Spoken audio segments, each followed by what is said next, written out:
কোনো জায়গায় করতে পারি, পৃথিবী তো আমার জন্য ওপেন। আমি তো যেখানে আছি সেখানেও ফাইট করব। যে ফাইট করতে পারে তাকে সব জায়গায় ফাইট করতে হবে। কোভিড না, এটা অনেক আগে থেকেই আমার ভিতরে কারণ আমি unhappy about my country system.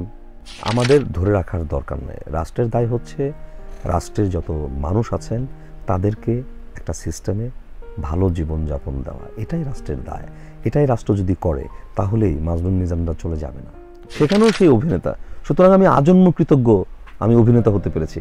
আমার আজন্ম চাওয়া ছিল আমি অভিনেতা হব, আল্লাহর কাছে শুকরিয়া সেটা আমি হতে পেরেছি। সো আমি অভিনেতা বলেই যেখানে যেভাবে যাচ্ছি, সেটা বিজনেসে বলেন বিদেশে বলেন, যেখানে যাই মানুষের এক ধরনের ভালোবাসা পাই। অ্যাবাউট দ্যাট টপিক, বিকজ ওনারা তো আগে দেশে বাইরে গেছেন। রিচি আপা আগে গেছেন, তানিয়া আপা আগে গেছেন। তানিয়া আপার এক্সপিরিয়েন্স, তানিয়া আপার রিচি আপার এক্সপিরিয়েন্স এবং তাদের যে মতামত, আমি তো এখনো এতটা এক্সপিরিয়েন্স হইনি। আমি মাত্র 4 মাস আমি গেছি, বাট আমার কাছে মনে হয়েছে এখন যাওয়াটা ঠিক আছে আমার বেবিদের।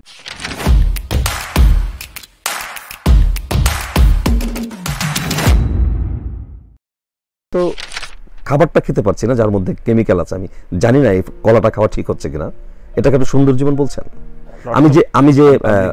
আমি যে বাতাসটা খাচ্ছি, সেই বাতাস পৃথিবীর এই মুহূর্তে 3টি সংখ্যাকৃত বা বিষময় বাতাসের একটি বাতাস। আপনি এটাকে কিভাবে সুন্দর জীবন বলছেন? কোনো জায়গায় করতে পারি, পৃথিবী তো আমার জন্য ওপেন। আমি তো যেখানে আছি সেখানেও ফাইট করব। যে ফাইট করতে পারে তাকে সব জায়গায় ফাইট করতে হবে। কোভিড না, এটা অনেক আগে থেকেই আমার ভিতরে কারণ আমি unhappy about my country system.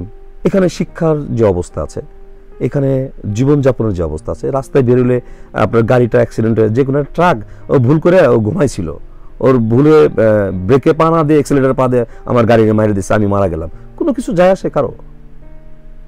যাবে আসবে। এখন আপনি বলতে পারেন আপনি চলে গেলেন, দেশের সবার তো একই অবস্থা। হ্যাঁ, একই অবস্থা। যার যে সুযোগ পাচ্ছে, যে পাচ্ছে। আপনি বললেন যে 200 জন শিল্পী এই মুহূর্তে দেশের বাইরে। আর দেশের বাইরে চলে যাওয়া মানে কোনো অন্যায় তো না। দেশের বাইরে চলে যেতে পারছি মানে ওখানে আমি আমার বাচ্চাদেরকে, এরও কোনো গ্যারান্টি নাই যে ওখানে আমার বাচ্চা খুব ভালো, সবই আপেক্ষিক। কিন্তু চেষ্টাটা, বাবা হিসেবে আমার চেষ্টা, আমার ভাবনা যে ওকে একটা ভালো এনভায়রনমেন্ট দেই, ভালো শিক্ষা দেই, ভালো ফুড দেই, ভালো জীবন ব্যবস্থা দেই। ও যদি ভালো না হয়, না হবে। আমি তো, আল্লাহ তো চেষ্টা করে যেতে বলছে। আমার ভাবনায় আমি এটা ঠিক করছি এরকম মনে হচ্ছে। আপনার ভাবনা সেটা নাই হতে পারে। আমি ওখান থেকে চেষ্টা করার পর আমি কিন্তু ঠিকই দেশের জন্য করব, দেশের জন্যই করছি, দেশের জন্যই করার জন্যই আমি ওখানে গেছি।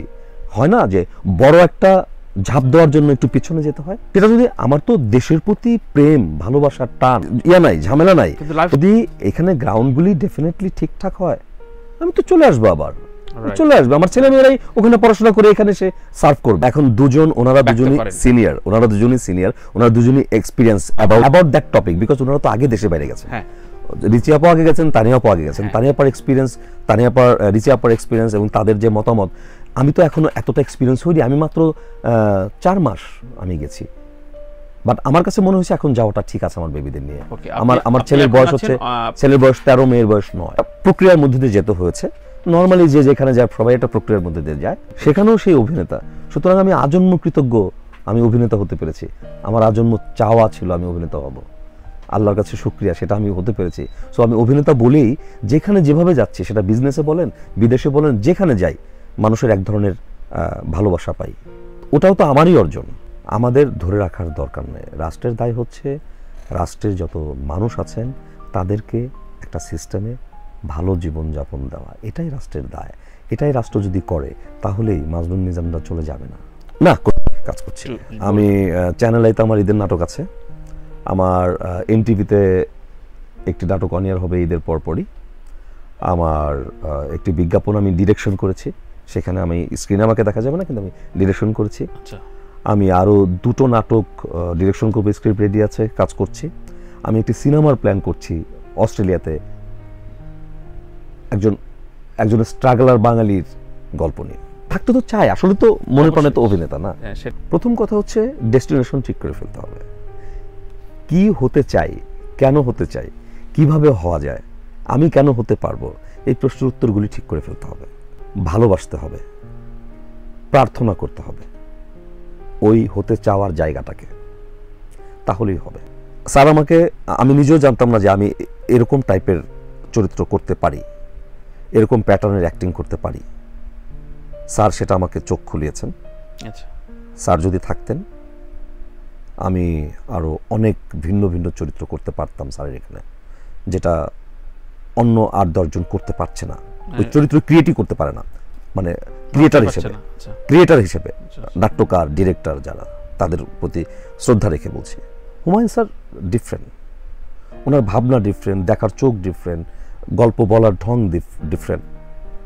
ওটা মিস করি, অনেক চরিত্র থেকে বঞ্চিত হচ্ছে। স্যার আমাকে ভীষণ স্নেহ করতেন। স্যার আমার বাচ্চাকে দেখতে আমার হসপিটালে গিয়েছিলেন। নর্মালি স্যার হসপিটালে বাচ্চা দেখতে যান না। আমার বাচ্চার ছেলের নাম রেখেছেন স্যার, আমার মেয়ের নাম রেখেছেন শাওনাপা। স্যার ফেব্রুয়ারি এলে স্যার বলতো, মিজান কোথায় আছো? স্যার তো শুটিং থেকে ফিরছি। যাওয়ার সময় বাসা হয়ে যেও, বই নিয়ে যেও। আমার বউয়ের ডাক নাম হচ্ছে মীরা। স্যারের মীরা নামটা অনেক পছন্দের। স্যারকে অনেকভাবে মিস করি। আমার কাছে মনে হয় যে বাস্তবতাটাও সত্য, আবার কেউ কেউ এরকম যে মূল কেন্দ্রবিন্দু নাই, আমি আর গেলাম না। এটা তো আসলে আপনার মনোজগৎ, আপনার ভাবনাটা আপনার কাছে, আমি তো বলতে পারবো না। এখানে কিন্তু আপনারা বলেছেন, আমরা অনেকজন এরকম। সো কার কার মনোজগতের ভাবনাটা কীরকম আমি জানি না, আমি আমারটা বলতে পারি। শারীরিকভাবে দূরে, মানসিকভাবে দূরে নই, শাওনাপা জানেন। শাওনাপার অভিযোগটা বা আক্ষেপটা বা দুঃখবোধটা সঠিক সঠিক সঠিক সঠিক এটা যার যার জায়গা থেকে শেষে আমরা তার তার দায়িত্ব পালন করিনি। আপনি যদি পার্টিকুলারলি আমাকে বলেন, আমি এই যে লেয়ার, এই যে টিম বা যারা এই কাজটি করতে পারতেন, আমি তার অনেক পেছনের সারির। আমি আসলে চাইলেই কিছু করতে পারতাম না। আমার চাওয়ার পাড়ার মধ্যে ওই লেয়ার আমি নাই, আমি তার অনেক নিচের লেয়ারে। লাইক এই লেয়ারটা আমি বলতে চাচ্ছি যে একটা চ্যানেল আই, একটা প্রতিষ্ঠান, অনেক বড় প্রতিষ্ঠান বা ব্যক্তি, তারা একটা ইনিশিয়েটিভ নিলে সেই ইনিশিয়েটিভটার পেছনে আমরা ঝাঁপাই পড়তে পারতাম। কিন্তু আমি ইনিশিয়েটিভ নিলে সেই ইনিশিয়েটিভ হবে হুমায়ুন স্যারকে নিয়ে, আমি আসলে ওই লেয়ারে না।